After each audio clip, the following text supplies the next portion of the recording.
The date, December 6, 1941. A peaceful weekend in America.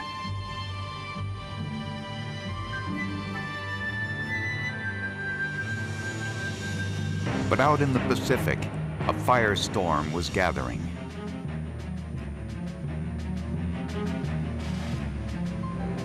A task force of Japanese aircraft carriers had slipped to within a few hundred miles of the U.S. Navy base at Pearl Harbor. At dawn, they launched their warplanes, hundreds of them, in a stunning and deadly surprise attack.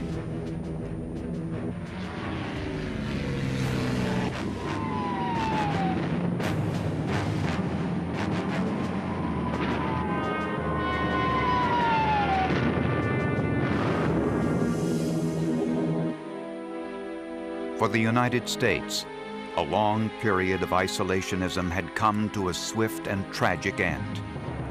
World War II, already raging in Europe for 2 years, had finally hit home, and a sleeping giant had awakened. The war would demand great feats of courage on the battlefields of Europe, across the vast expanses of the Pacific, and miles overhead, high in the sky.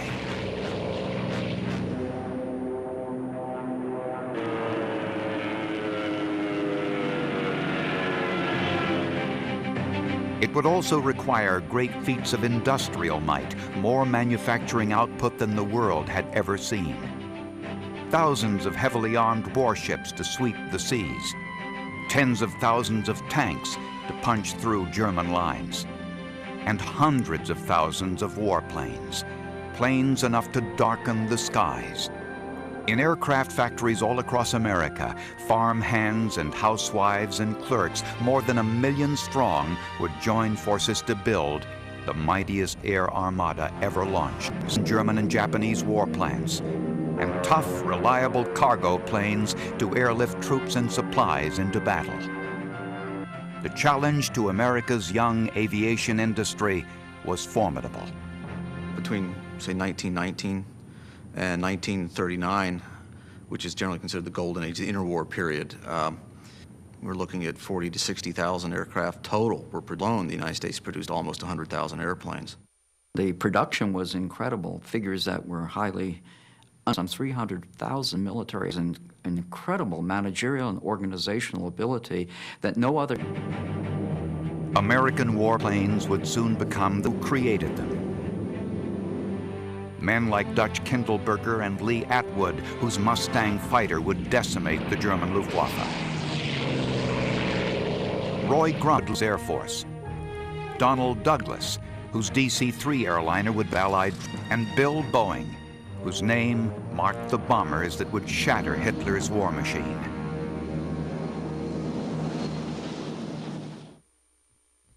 Ironically, just 20 battle most airplane manufacturers. In the early 1920s, barnstormers captivated the nation's fancy with feats of aerial daring. But while airplane pilots enjoyed fame and fortune, airplane manufacturers struggled to find a market for their wares. Surprisingly, the man who finally set the pattern for success was not an aviator, but a wealthy Northwest timber baron. His name was Bill Boeing. Bill Boeing was a millionaire business. He was a financial genius, if you will. He was not a builder in the sense of, he was not a designer or an engineer, but he knew the financial world. And he brought in the best people he could find to run his companies, which is why his company was so successful. Boeing's big opportunity came in 1925, when the U.S. Post Office opened the nation's embryonic airmail routes to private contractors. Boeing put in a lowball bid on the longest and hardest route, Chicago to San Francisco, and soon surprised competitors by turning a profit.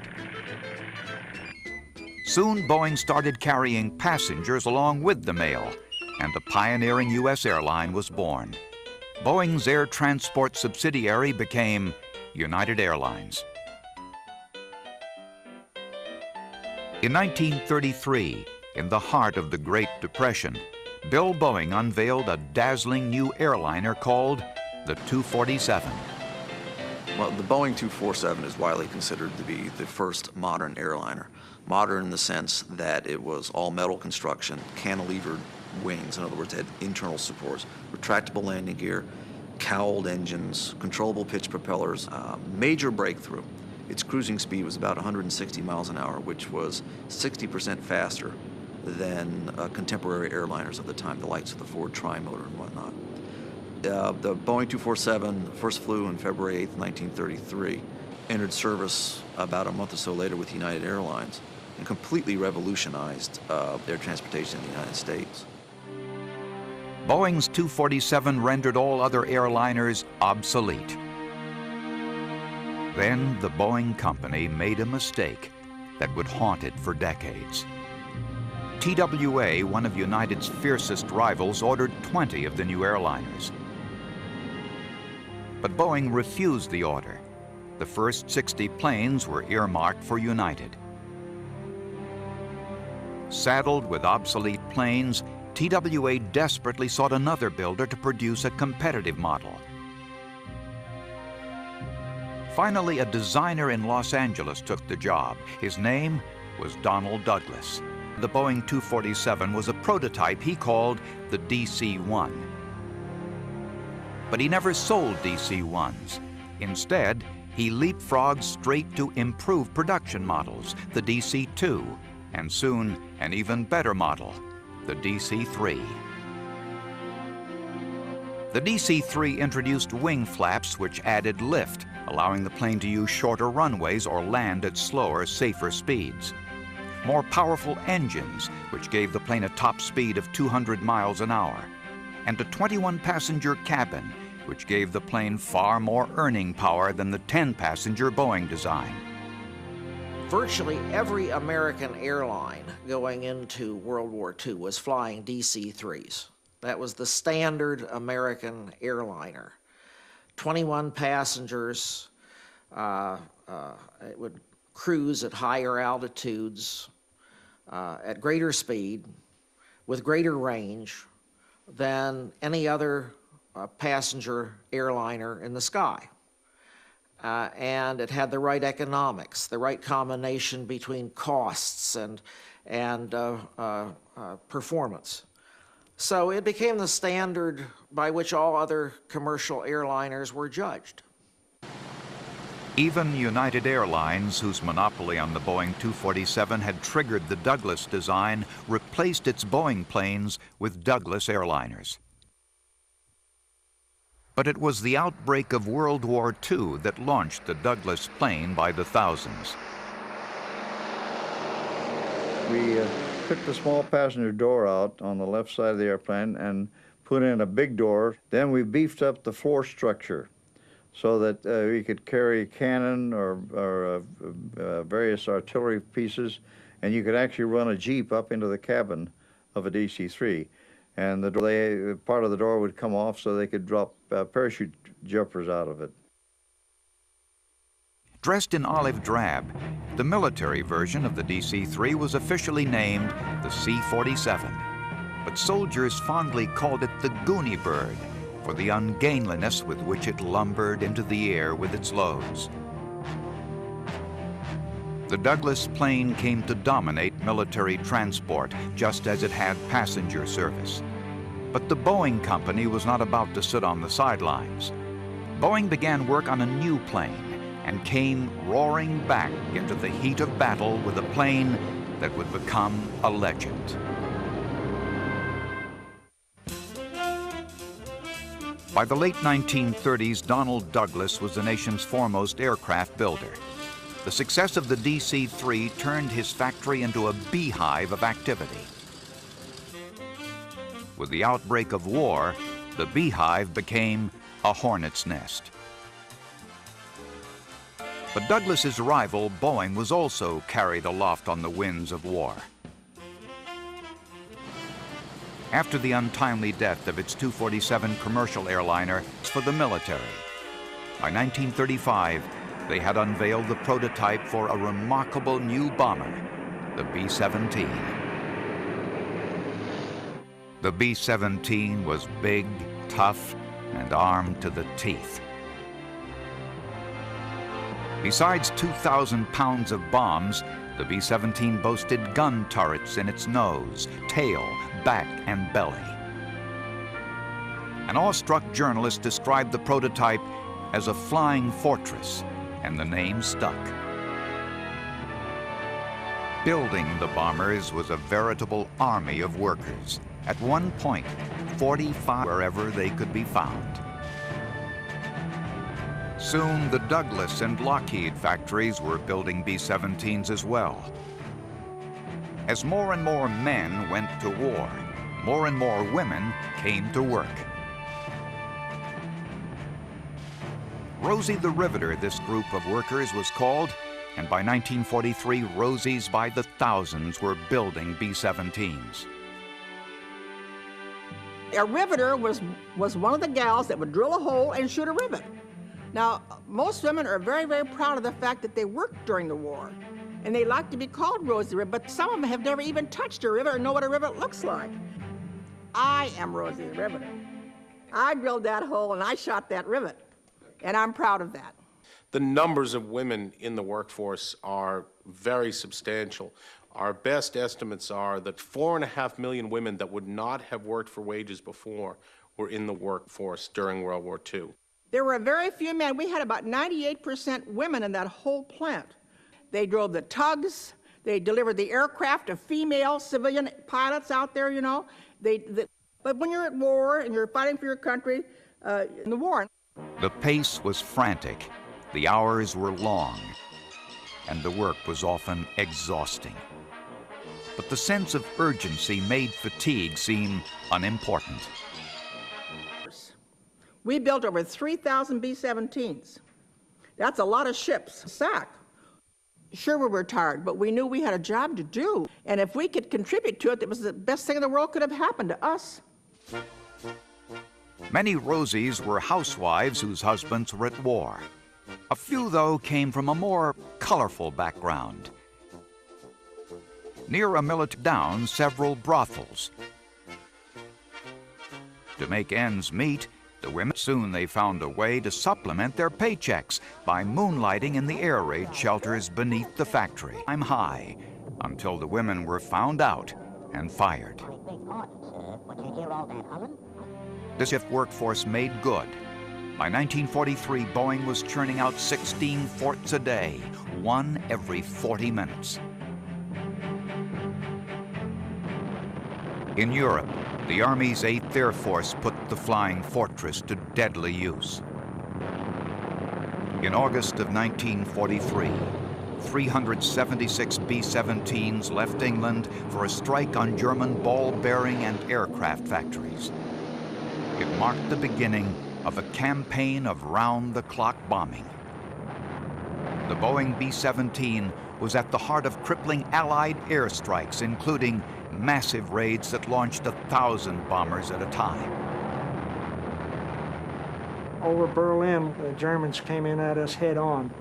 There were some mid-air collisions, and there were pieces of airplane and pieces of people that were in the air up there. It was a pretty horrendous thing. I mean, I'm sure you've seen many pictures and accounts of planes that come back that look like they were just absolutely unflyable. That plane would fly as long as the crew was willing to stay with it.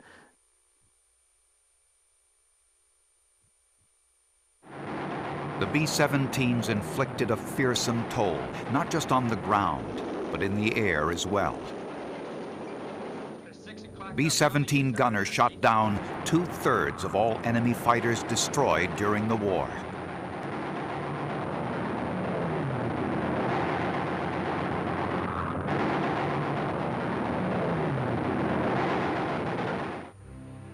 All told, Boeing built 7,000 B-17s. Two other companies, Douglas and Lockheed, built 5,000 more. But it wasn't enough. As the war escalated, it quickly became clear that mass production on an unimaginable scale was needed. And so the Pentagon looked to the man whose very name was synonymous with assembly line production, Henry Ford.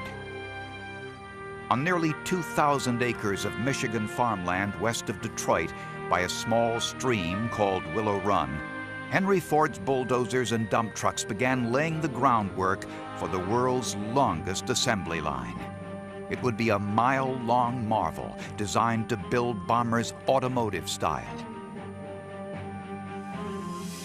The man who made it happen was Ford's production chief, Charles Sorensen. Charles Sorensen was actually appalled by the methods he saw being used to build aircraft. It was basically 35 years out of date by automotive standards. And when asked if he had an idea how to do it, he said, "I'll have something for you in the morning." He just took the backside of a calendar pad and sketched out a drawing of what he had in mind for his factory. It was a straight line factory, put the materials in one side and fly the airplanes out the other. They told him it wasn't possible. But you don't know Charlie. It was just like waving a red flag in front of a bull. He had to do it. The factory measured 3.5 million square feet, more than 80 acres. Adjoining it, Ford built an immense airport with miles of runway. But the planes intended for those runways were slow in coming. A year and a half after groundbreaking, the gigantic plant had yielded barely a handful of bombers. The public was not very patient, and our troops were dying, and we needed the aircraft, and they weren't coming yet. So there was a lot of emotion built up over Willow Run. A popular headline was the phrase, "Will it run?" This was a tremendous investment. It was a multi-million-dollar investment on the part of the country in this facility, and nothing was coming out of it. And the Ford Motor Company didn't have ready answers. People thought that once you had a building, you merely flipped a switch and finished bombers flew off into the heavens. It didn't work that way. But finally, in 1943, the Willow Run plant hit its stride. The complex assembly line was like a huge freight train. Although ponderous to set in motion, it gradually acquired astonishing momentum. 31 bombers in January, 75 in February, 104 in March, 148 in April. The mile-long assembly line was gathering steam. Day and night, an army of workers, including many Rosies, built the bombers. A few workers had rather unique qualifications. When the planes started going down the assembly line, they call center wing, that would be the center, could not rivet there. They couldn't get inside. See, they hired midgets or little people to go get inside to buck the rivets, because anyone else couldn't do it. All in all, it's something you couldn't believe. You look around at all those people there. Some of them couldn't read or write. Some couldn't even speak English. But they all put forth the effort you wouldn't believe, and there was no discord among any of them. By the end of 1943, with 46,000 workers on the assembly line and another 22,000 making parts off-site, Willow Run was spitting out 12 new bombers a day. The new plane was called the B-24 Liberator. It was faster than the B-17. And it could fly farther. It had the range on it, the B-24 was about 3,000 miles, whereas the B-17 is around 2,000 miles. But the bomb loads were practically the same. But I found it had a few drawbacks because the fuel lines seemed to run through the bomb bay, and if those little connections weren't made exactly so, why, that airplane could go kabooms, which some of them did, you know. It was not a popular airplane. It was not easy to fly. It was a hard airplane, and you had to wrestle at the end of an 8-hour mission. You got out and your legs feel like somebody had just jabbed big burning needles up into them because of that constant work. But it kept bringing us back. And gradually, whatever shortcomings it may have possessed, the Liberator more than made up for in sheer numbers and range. All told, American factories built more than 18,000 B-24s, more than any other airplane produced during the war. Ford alone assembled 6,800 and shipped another 1,900 in pieces to other factories for assembly. Henry Ford and his assembly line had joined up and earned their stripes. By the latter half of 1943, wave upon wave of American-built bombers were striking deep into the heart of Nazi territory. But the deeper the bombers penetrated, the more vulnerable they became to Luftwaffe fighters. The liberators and fortresses needed protection. Soon, there emerged a revolutionary new fighter plane to provide it.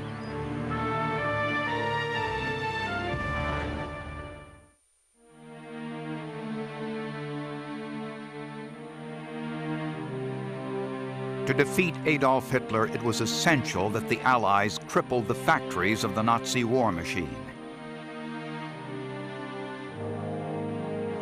Britain's Royal Air Force mounted massive nighttime bombing attacks. America's 8th Air Force staged daring daylight raids. The raids took a deadly toll on both sides, as Allied bombers struck deeper and deeper into the heart of Germany, going far beyond the range of their escort fighters. German interceptors brought down a heartbreaking number of planes.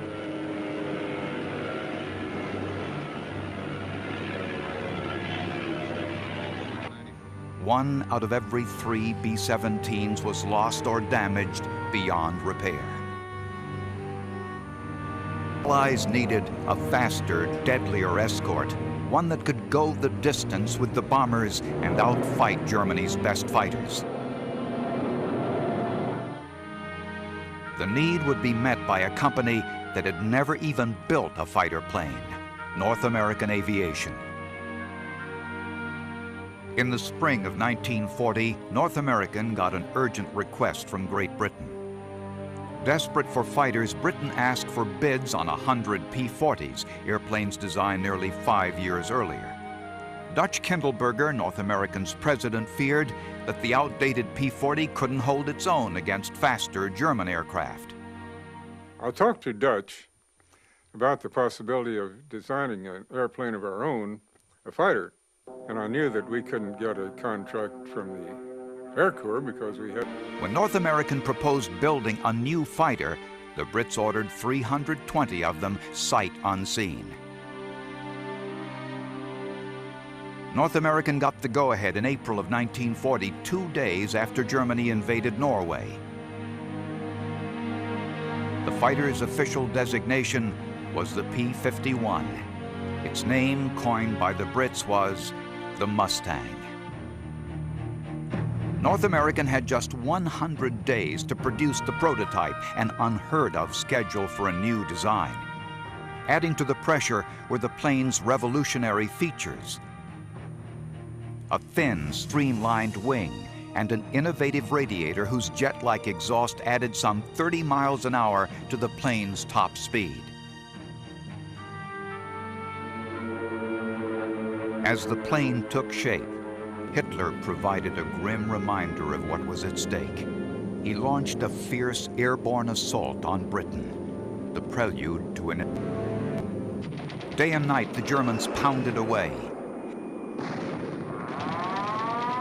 Their backs to the wall, the outnumbered and outgunned line, they were called Packers.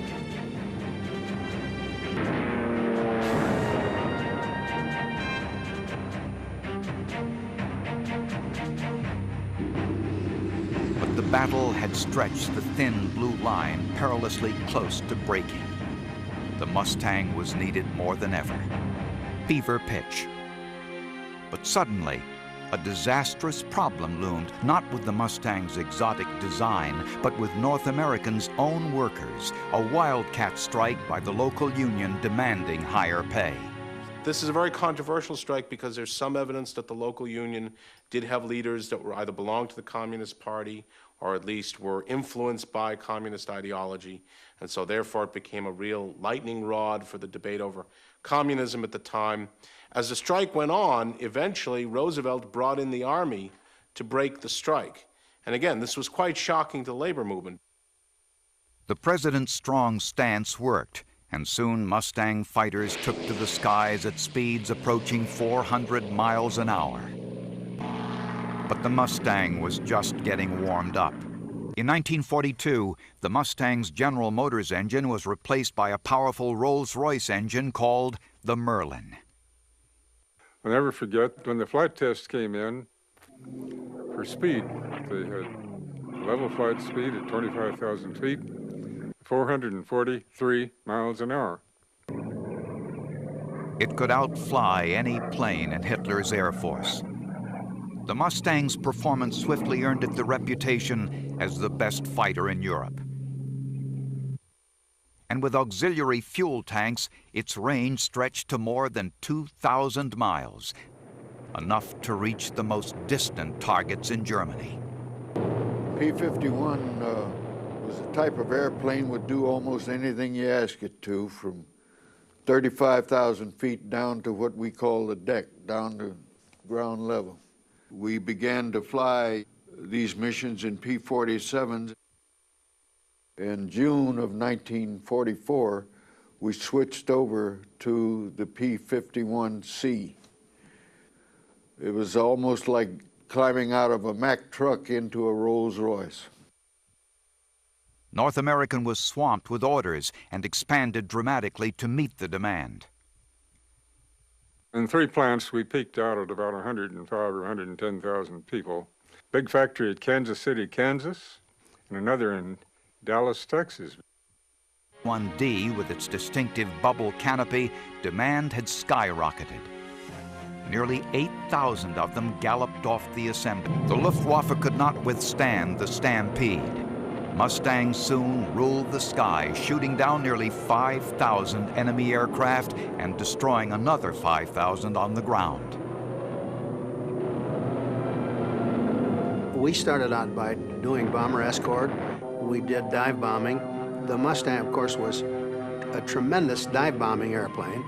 Not only to mention its speed, but it had the capability to carry 2 1,000-pound bombs, which in those days was a pretty good bomb load. Without a doubt, the Mustang was the best prop-driven aircraft of World War II. The Mustang became the dominant fighter in the skies over Europe. But half a world away, in the skies above the Pacific, that distinction belonged to a fighter plane from a place called the Iron Works.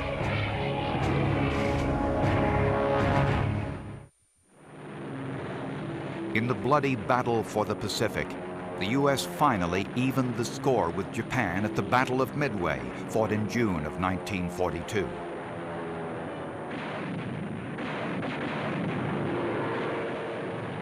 There, Navy pilots sank 3 Japanese carriers and tripled a 4th, and Japan lost nearly 300 planes. It was a sign of things to come. The war in the Pacific marked the combat debut of the aircraft carrier for both Japan and the United States, and it was a most convincing debut. Carrier-based airplanes swept the skies for hundreds of miles around their ships, and the major naval battles of the Pacific were won or lost by air power. A pivotal role in those battles was played by planes from a Long Island factory known as the Iron Works, Grumman Aircraft. It was the creation of a soft-spoken engineer named Roy Grumman.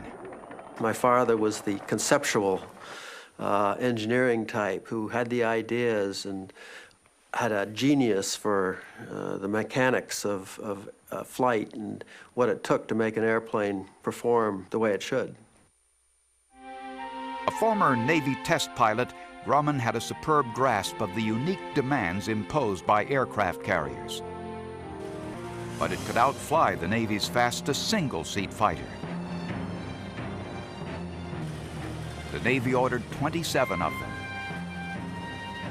Grumman expanded from a tiny garage into a real factory on Long Island. By 1940, Grumman was on his fourth major fighter design for the Navy.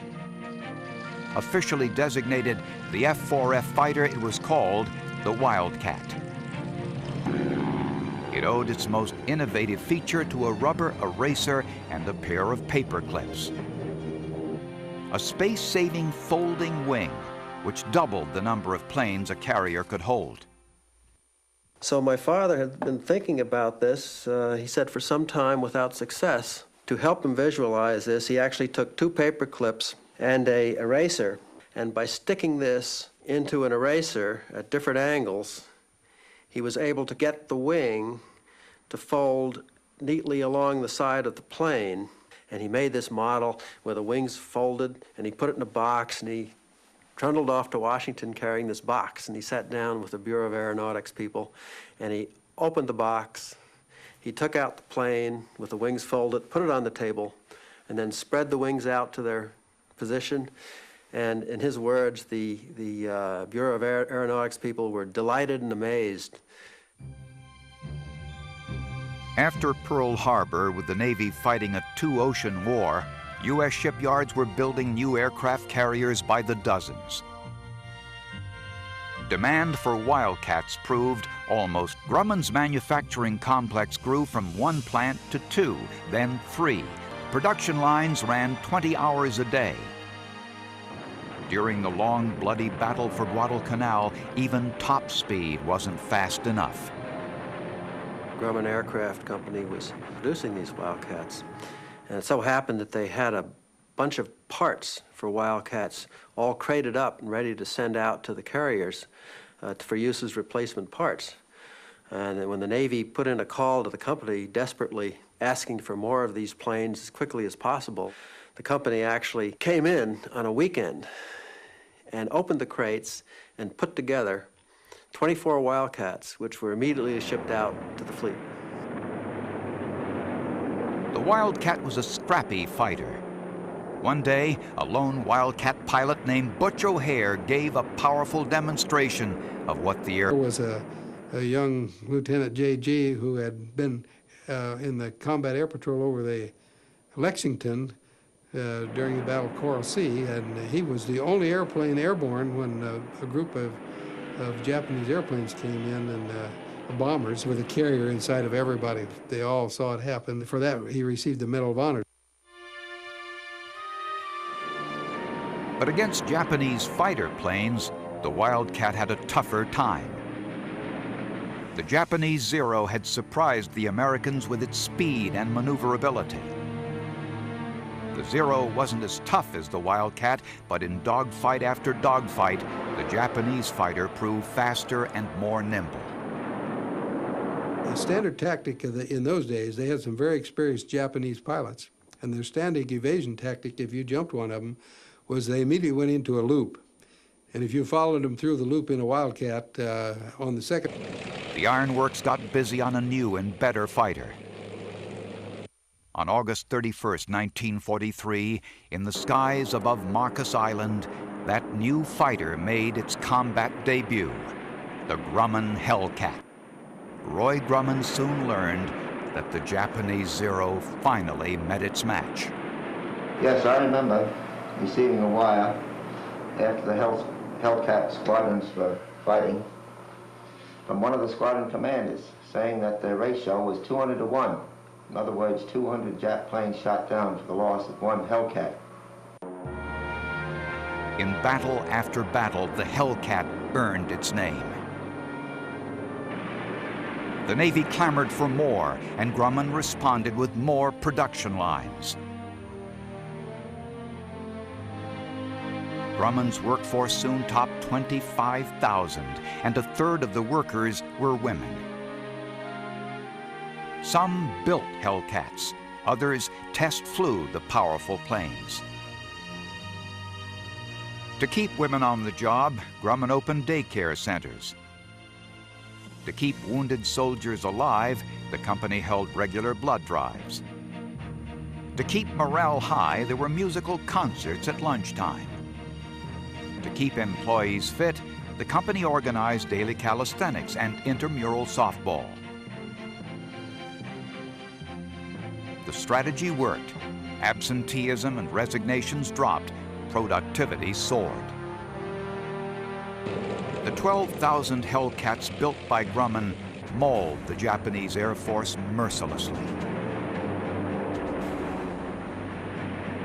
U.S. carrier planes destroyed nearly 6,500 Japanese aircraft. 80% of those were downed by Hellcats. Even if they didn't win every dogfight, Hellcats almost always survived them. Sometimes they made it home against staggering odds. To the left and almost fainted because about 80% of the wing was gone. I noticed in the mirror that my port, elevator, and stabilizer were completely gone off the airplane on the left side. Make a long story short, I was able to, about that time they had an airplane come up and join me, and he looked at me and he said, "Did you know your left wheel is gone?" I said, "No." He said, "But your hook is down." So I made a nice gentle carrier landing and went in, caught a wire, and even with no wheel on the left, it just stopped on the deck. We flew that airplane 10 days later. Finally, in August of 1945, it ended. Another new American plane, a solitary Boeing B-29 Super Fortress, took off from a Pacific airbase, flew high over Hiroshima, Japan, and dropped a bomb that would end the war. History, it's been said, has a way of repeating itself. The end of World War II, like the end of the First World War, meant the wholesale cancellation of military contracts. Companies that found themselves struggling once more. Factories that had frantically expanded and staffed up to meet the urgent demands of war suddenly found themselves empty and idle. Boeing laid off 43,000 workers. Other manufacturers followed suit. G.I. Joe came home a hero. Rosie the Riveter lost her job. During the war, they were so glad to have us. They used to come in during the war and they'd come in and they'd thank us. You know, the guys are flying in and come and tell us what a good job we're doing and everything else. But after the war, they wanted us to go home, take care of the babies, and just stay away from the jobs. But the end of the Second World War was soon followed by the start of the Cold War. The Cold War brought jet fighters and super-secret spy planes. The Cold War also launched the space race, and a whole new frontier of research, development, and government contracts opened up. Space projects became too big for single companies. Instead, pieces were parceled out among scores of subcontractors. Aviation became aerospace, a huge, expensive, and complex business, one increasingly driven by mergers and acquisitions. The space age brought remarkable advances in the capabilities of warplanes, blazing speed, powerful new weapons, and near invisibility to radar thanks to the advent of stealth technology. Over its lifetime, America's aviation industry has undergone dramatic changes. The early pioneers of aircraft design and construction would scarcely recognize the industry they started. In the course of a century, it's grown from a crackpot gamble into one of the world's most powerful industries. At the dawn of the 20th century, the sky literally was the limit. Today, at the threshold of the 21st century, that limit has been left far behind.